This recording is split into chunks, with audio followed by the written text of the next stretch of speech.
Sa pagpakabana sa kahinsog sa katawhan, gipahigayon sa Kapitolyo dinhi sa Kantuod, Pumbado, Balamban ang medical mission. Libre ang medical check-ups ug mga tambal. Si Manang Gloria, 72 anyos, ug Manang Rosita, 74 anyos, taga Barangay Kantuod, Sitio Pumbado sa Balamban. Pipila lang sila sa gatusan ka mga pasyente nga nagpatambal sa gihimo nga medical mission sa Kapitolyo. Si Manang Roseta nagpamati sa sakit sa iyang lawas tungod sa panghitabo pagbagyong Tino. Dako ang iyang pasalamat sa Kapitolyo sa pagpangulo ni Governor Pam Bariccuatro nga naghatag og pagtagad sa medical nga serbisyo. Napasalamat ni kay naaminahimo nga para konsumo namo dunay mga sanina kay nawa naman gyud ang among mga butang mga kadiro na ay nakahatag ngadto nga ingon pa adtong mga tao nga kanang nangatag ngadto sinugo daw sila kang Ma'am Sara Duterte.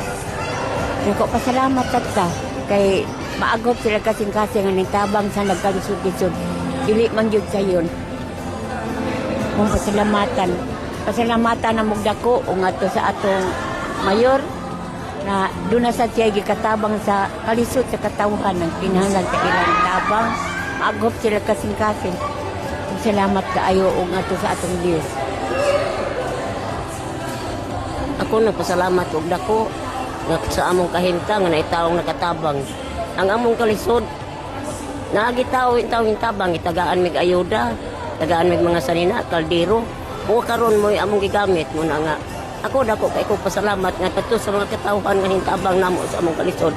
Labaw gyud ngadto sa Ginoo nga siya mao gyud gatudlo sa mga katawhan na itaw nakatabang sa mga kuan na abutan sa trahedya.